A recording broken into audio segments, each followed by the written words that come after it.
Gabriel Oak, hero of the novel. इसको हम hero बोल सकते हैं नॉवल का, क्योंकि लास्ट में शादी इसके साथ होती है हीरोइन की। Gabriel Oak is the hero of the novel, जो नॉवल का हीरो है। Oak possesses a good number of qualities which the hero of a novel should possess. तो ओक में ऐसी क्वालिटीज़ हैं जो किसी नॉवल के हीरो में होनी चाहिए, वो उसमें है। Like other heroes Oak has his final victory in love. तो दूसरे हीरो की तरह ओक को प्यार में विजय मिलती है, क्योंकि उससे शादी हो जाती है उसकी। हिज फिजिकल फीचर्स, उसकी शारीरिक विशेषताएं क्या हैं? Gabriel Oak has been introduced as a bachelor of 28 years. कितने साल का दिखाया गया उसको? 28 का बैचलर है, कुंवारा है। He has an attractive body, उसकी बॉडी बहुत अट्रैक्टिव है। He wears a low crowned felt, flat आएगा यहाँ, flat hat and a long coat.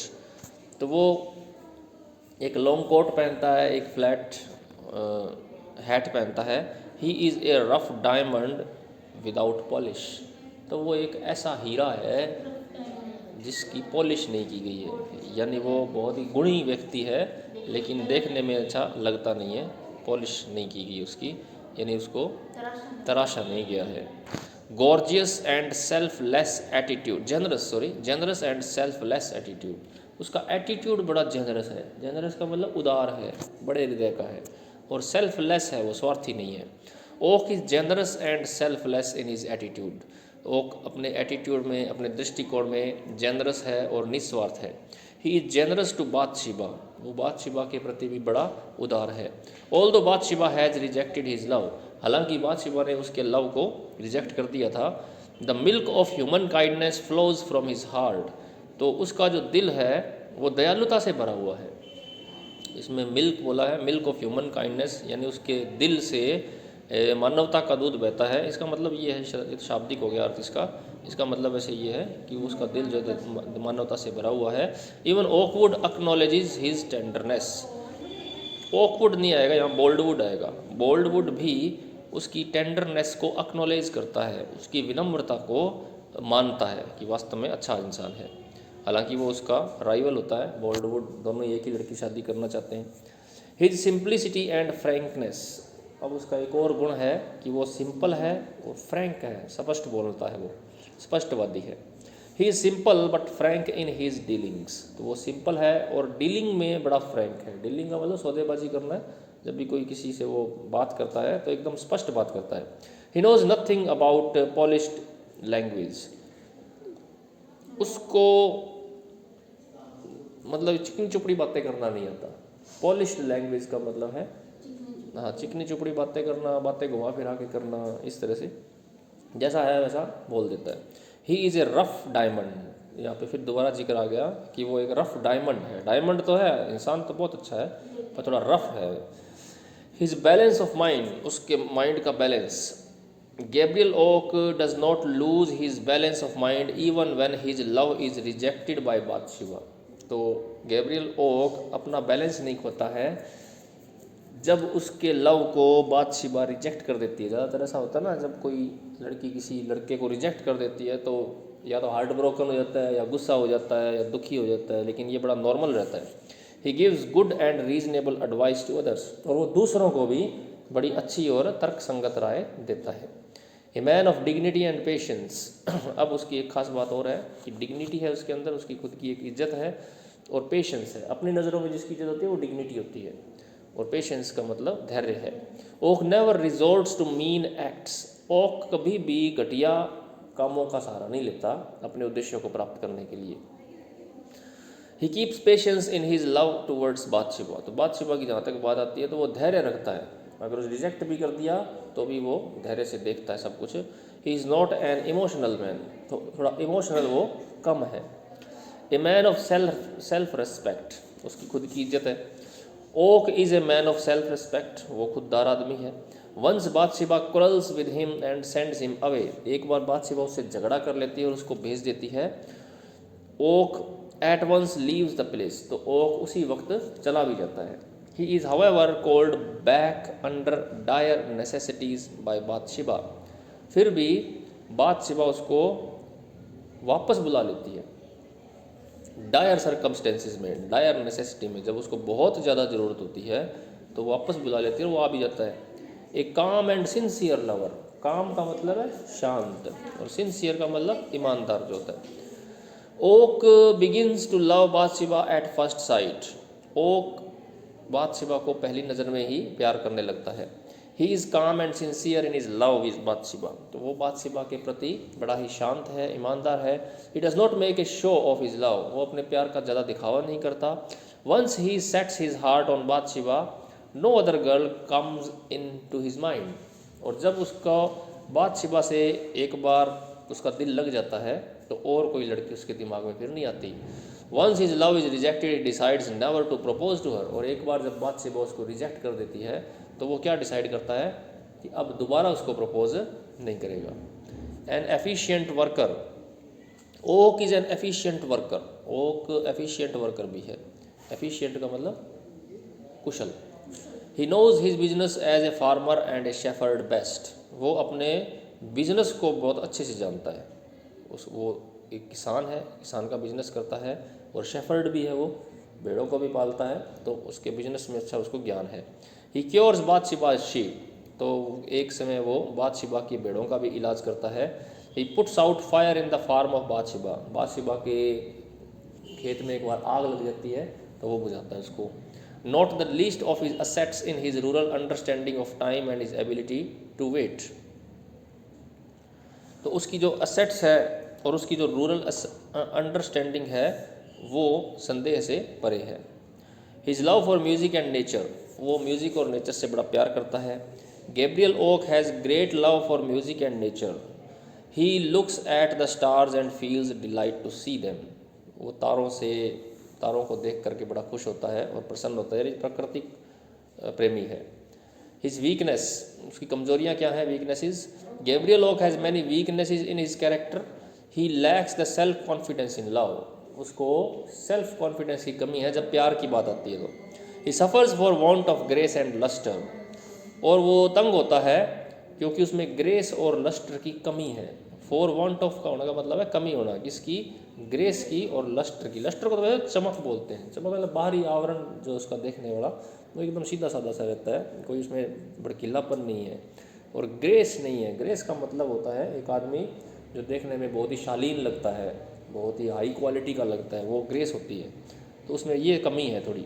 On account of his weakness he works and suffer, अपनी कमियों के कारण वो थोड़ा सा परेशान भी होता है कभी कभी। Central figure, Oak is the most significant character in the novel, novel का सबसे महत्वपूर्ण कैरेक्टर है। He possesses heroic simplicity and integrity, तो उसके पास हेरोइक सिंप्लिसिटी है, सिंप्लिसिटी है, बहुत हेरोइक है वो, हेरोइक का मतलब वीरतापूर्ण है, और इंटीग्रिटी है उसकी, इंटीग्रिटी का मतलब ईमानदारी है। He is not a man of false show, वो झूठा दिखावा कभी नहीं करता। He is simple but maintains his dignity and respect, वो सिंपल तो है परंतु अपनी इज्जत और अपना मान सम्मान वो बनाए रखता है। He is a central figure in the novel, वो नॉवल का सेंट्रल फिगर है। Ronald Blythe says Hardy's picture of the classical rural time scale in which he makes the temporal chime with the eternal is at its most glorious in Far From Madding Crowd। तो ये एक writer है Ronald ब्ले, वो कहता है कि Hardy ने जो पिक्चर पेश की है रूरल एरिया की, क्योंकि इसमें गांव का ही परिदृश्य है सारा, वेदरबरी जो फार्म था उसका, और जो भी सारी भी कहानी घटती है ये सारे गांव के वातावरण में घटती है, तो ये बहुत ही सुंदरता के साथ इसका चित्रण किया गया है और बहुत ही ग्लोरियस चीज़ें इसमें दिखाई गई हैं। He creates it pound the central figure of the true pastoral that of the faithful shepherd, और यहाँ पर वो एक बहुत ही अच्छे कैरेक्टर का चित्रण किया है, जो एक शेफर्ड है जो बहुत ही फेथफुल है, गैब्रियल ओक की बात कर रहा है और उसको सेंट्रल फिगर बनाया है।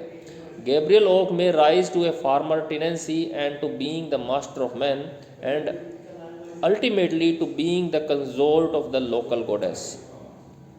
अब गैब्रियल ओक जो है वो एक छोटा सा फार्मर होता है, उसको दिखाया गया कि किस तरह से वो धीरे धीरे इतना अपना तरक्की कर लेता है कि अंत में वो लोकल गॉडेस का स्वामी भी बन जाता है।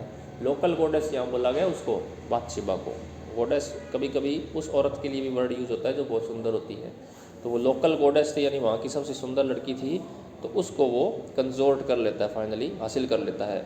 But never for a moment can he escape his role as bellwether to the village flock, परंतु उसने बेल वेदर का भी रोल बहुत अच्छे से निभाया है। बेल वेदर वो भेड़ होती है जिसके गले में घंटी बंधी होती है और सबसे आगे आगे चलती है, तो ये एक तरह से लीडर का भी है।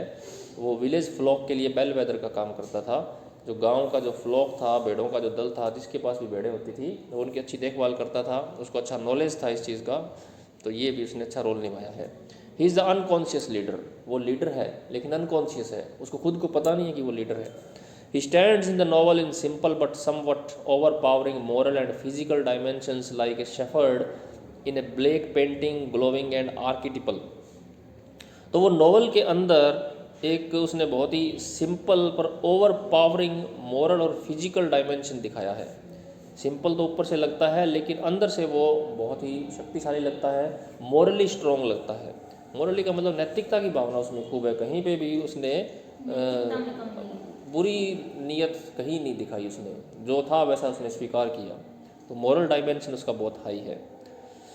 Although he is never ponderous and hardy, even goes so far as to bring him down to Dorset earthiness by revealing the sort of limitations which would make Bathsheba justified in looking around for a better match. हालांकि वो कभी भी पॉन्डरस नहीं रहे। Ponder का मतलब होता है सोचना, विचारना, चिंतन करना, यानी वो अपने बारे में कभी ज़्यादा सोचता नहीं है, चिंतन नहीं करता है। और हार्डी ने उसके कैरेक्टर को इस तरह से रचा है कि कभी कभी हम बाथशिबा का जो उसको रिजेक्ट करने का एक्शन था उसको हम जस्टिफाई भी पाते हैं कि बाथशिबा ने क्यों रिजेक्ट किया होगा उसको, क्योंकि वो ज़रूरत से ज़्यादा सिंपल है, ज़्यादा बनता नहीं है, उसमें इतने मैनर्स नहीं है, अच्छा आदमी तो है, ऊपर से भी तो लगना चाहिए, है ना, तो वो चीज़ें नहीं है। तो कभी कभी हमें लगता है कि हार्डी ने बाथशिबा का जो वो एक्शन था उसको रिजेक्ट करने का, उसके साथ जस्टिफाई भी किया है। हम कह सकते हैं कि बाथशिबा कहीं ना कहीं सही भी थी, है। हाँ, ट्रॉय की तो बात ही क्या थी, वो तो ऊपर से तो अंदर से भले ही कैसा हो लेकिन बाहर से बहुत गजब की पर्सनैलिटी थी उसकी। सोल्जर था वो, उसको पता था कि लड़कियों को इम्प्रेस कैसे करना है, अच्छे उसके मैनर्स थे, अच्छी ड्रेस रखता था वो, अच्छा बोलने में माहिर था वो। तो ये अंदर की चीज़ें तो बाहर से किसी को कैसे पता लगता है, पहले तो हम इम्प्रेस होते हैं उसके बाहरी आवरण से, उसके बाद धीरे धीरे हमें पता लगता है कि अंदर से वो आदमी कैसा है, क्योंकि अंदर वाला जो रूप है वो एकदम से हम पता नहीं लगा सकते। तो बाथशिबा इसी वजह से ही धोखा खा गई थी, ट्रॉय के साथ फंस गई थी और इसको उसने रिजेक्ट कर दिया था। Gabriel stays stolidity within the parish limitations. Stolidly, stolid एक वर्ड था आपने किया ना, स्टोलिड का मतलब क्या था? हाँ, भावहीन, संकोची होता है जो, तो वो स्टोलिडली अपनी लिमिटेशन में ही रहता है, वो उसमें ज़्यादा वो इमोशन वगैरह शो नहीं करता है। It is there that he shines, और यहीं वो चमकता है, यानी यहीं वो बेस्ट दिखाता है अपना जहाँ वो रहता है। It is there that he presides over such unmatched scene as the sheep washing, the shearing, the stack yard and all the inescapable set pieces of farming, toil and skill, risk and salvation, profit and loss. अब जो उसका Gabriel okay का जो best है वो यही निकल के आता है, वो इसी के लिए बना हुआ है कि भेड़ों को किस तरह से पालना है, कैसे उनको साफ़ रखना है, कैसे उनकी कटिंग करनी है और किस तरह से फार्मिंग करनी है, ये सारी चीज़ों का वो मास्टर है। और यहाँ पे वो खुद बेस्ट है, अपना बेस्ट दे सकता है वो। Profit, loss, risk and salvation, toil and skill, इन सभी कामों के लिए ही वो बना हुआ है।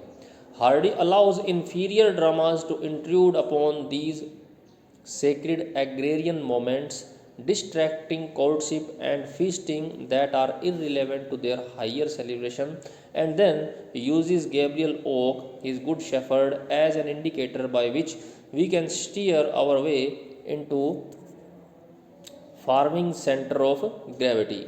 The richest instance of this is chapter 22, the great barn and the sheep shearers. तो इस पूरी लाइन का मतलब ये है कि हार्डी कभी कभी हमारा ध्यान उस लव का जो थीम है उससे हटा देता है, और कभी कभी हमें ये जो खेती के मोमेंट्स हैं, एग्रेरियन मोमेंट्स का मतलब ये खेती वाले जो दृश्य हैं इनके ऊपर भी हमारा ध्यान केंद्रित करता है कि किस तरह से गांव के लोग जीवन जीते हैं, गांव के लोगों की एक्टिविटीज़ क्या है। इन सभी चीज़ों से मतलब लव वाले मैटर से हट करके गैब्रियल ओक के माध्यम से हमें उनकी ज़िंदगी के बारे में भी बताता है, किस तरह से लोग भेड़ें पालते हैं, कैसे उनकी देखभाल करते हैं, कैसे चारा उगाते हैं, किस तरह से भेड़ों से कमाई की जाती है। इस नावल के माध्यम से हमें वो चीज़ें भी देखने को मिलती हैं। लव वाला मैटर तो अलग से है ही। ओके, तो ये अपना हो गया गैब्रियल ओक का।